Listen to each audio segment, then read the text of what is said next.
The Gateway, in association with Russian Railways. Linked to business, linked to life.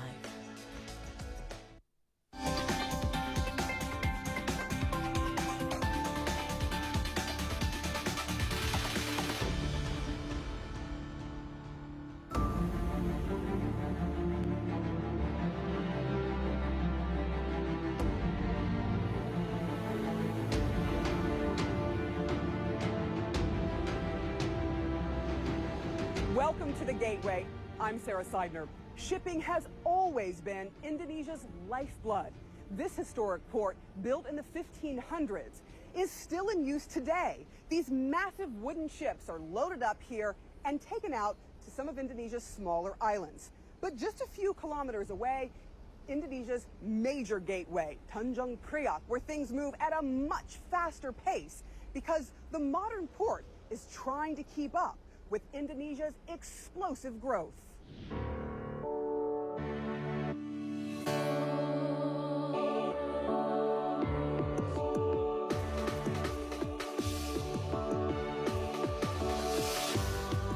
When space is at a premium, speed is everything. I think the port is operating 100% capacity. To some extent, it actually go beyond 100% capacity. For the shipping business, the flexibility is becoming less and less.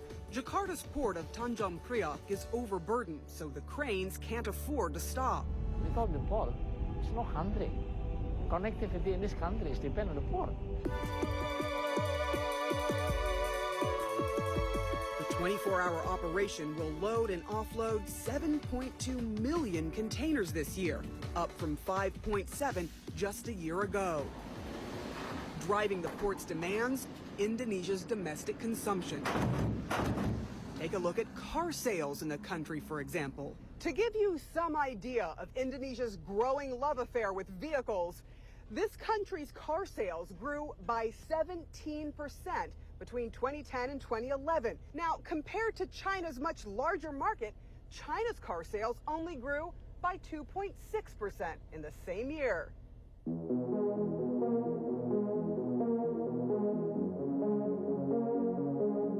The country's economy is transforming. Before, a lot of investors, when they came here, they was doing something here to make use of the cheap labor in order to export it, but not now, because this is so big domestic market. And this month, so too will Tanjung Priok. By the time the massive expansion project here is finished in 2023, this port hopes to overtake its rivals in Southeast Asia.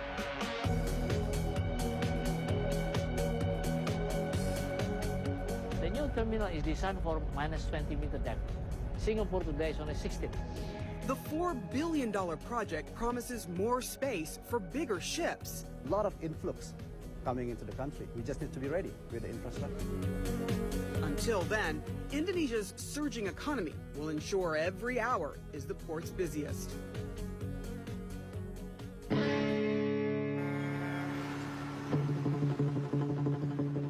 Not only developing the port itself, but also the accessibility.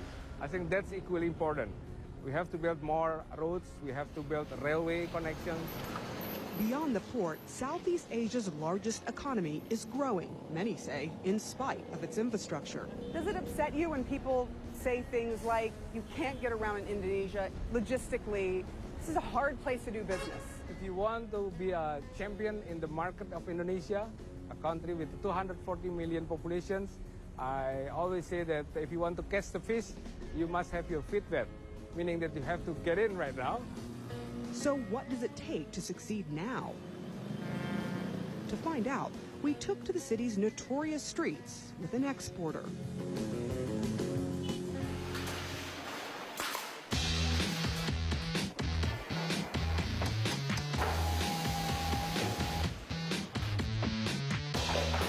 Depending on the design, you can have some items that can be done in a few hours, some designs that has to be done in 3 days. Global demand is keeping Adrian Monoto and his workers busy. Jakarta's infrastructure is keeping him guessing. If we get the production timing right, then what about the shipment? It's 5 p.m. and the third-generation furniture maker is ready to send off 2 containers filled with handmade rattan chairs and tables. Once at the port, his furniture will be shipped to the United States, Europe, and Latin America. But first, it has to get through this.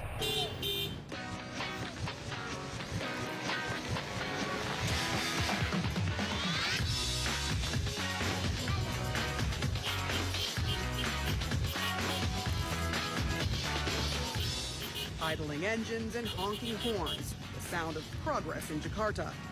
Each and every day, 300 new cars hit the already packed city streets.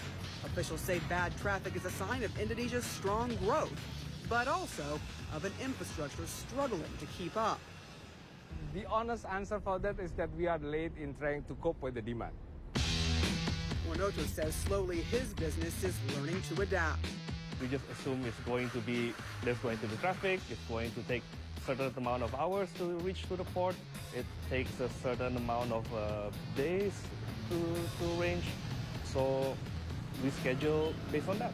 Tonight, he expects the shipment to take up to 4 hours to reach the port, just under 30 kilometers away. If a foreigner is surprised to see all the economic growth amidst cries of lack of infrastructure, it does surprise me too. but well, we work in many ways around it. It's estimated the gridlock cost the city more than $3 billion a year. But it hasn't stopped businesses like Warnoto's from succeeding. 1.5 hours later, the containers pass through the port gates, well ahead of tomorrow's shipment. From getting goods to the port to making sure they're safe and secure. Next, we're on patrol with Indonesia's Coast Guard. Then, the country's rich seafaring history is alive and well at Jakarta's oldest port.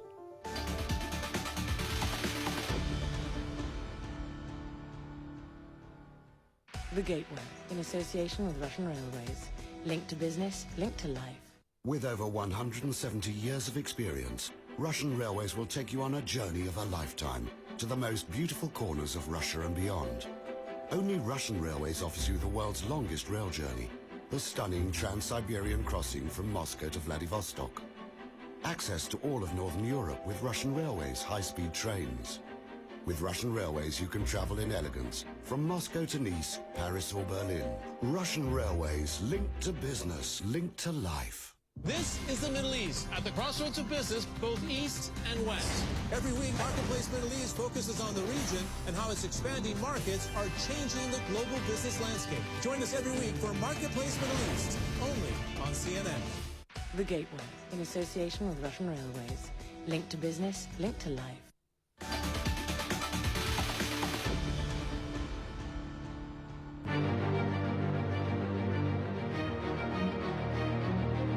On patrol with Indonesia's Coast Guard, headed to Jakarta's port of Tanjung, Priok. Nowhere is the country's booming economic growth more visible than here. The annual volume of cargo in and out of the port has almost doubled since 2009. But until a planned expansion is complete in 2023, space will be at a premium. We do not have a space, basically. And if you look at the economy, it's actually growing at 6.5 and 7% per annum. That's despite Europe is having a hugely, basically, a crisis. The result? The port's harbor looks more like a parking lot, and Coast Guard Captain Putu Kahiani's job takes on greater importance. So the small ships you're looking for, because they're not supposed to be here. When conducting patrol, we have to pay attention to any suspicious-looking boats, she tells me. According to the International Maritime Bureau, there have been 32 armed robberies in Indonesia's waters this year alone, a 6-year high, 90% of which occurred on ships anchored or berthed. So while piracy grabs the headlines, Kahiani says it's armed robbery close to the port that concerns her the most. What do you look for when you're out on patrol? Usually we can identify any suspicious boats by looking at the way they move, she says. Sometimes they speed up instantly. Of the more than 400 Indonesian ports the Coast Guard is charged with protecting, Tanjung Priok is its crown jewel. Her crew stops and questions 5 to 10 boats daily, but more often than not, it's simply about being seen. Once we're on patrol, our presence will automatically scare the small boats, and it will prevent them from approaching the big ships, she says. A watchful eye over Indonesia's largest gateway.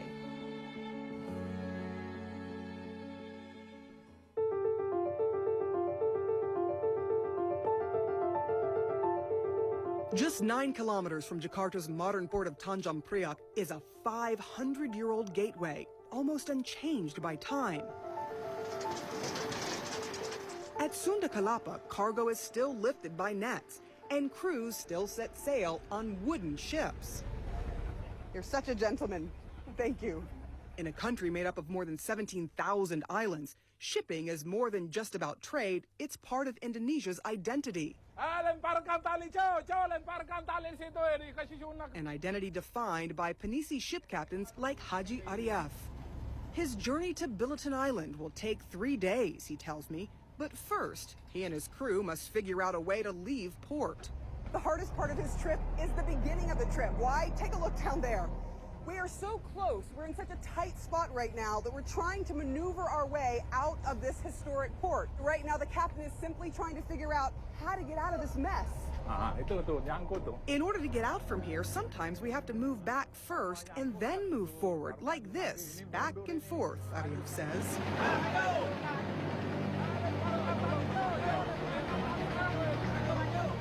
It's a reminder of just how difficult shipping once was. Actually, it was more difficult to move in the past, he tells me. We had to pull out using the rope, pulled and pulled in order to get out from the port. Tonight, he relies on the strength of his crew and patience that comes from experience. I never feel bad, he says. For me, it's all the same. Very soon, we'll get out of port. It won't be very long now.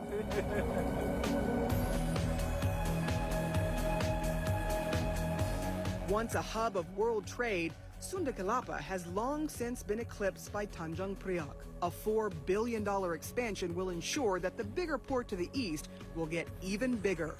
But Arief says he doesn't feel threatened at all. Just leave me alone to do my sailing, he says. Confident there will always be a place for captains like him and ports like Sunda Kelapa.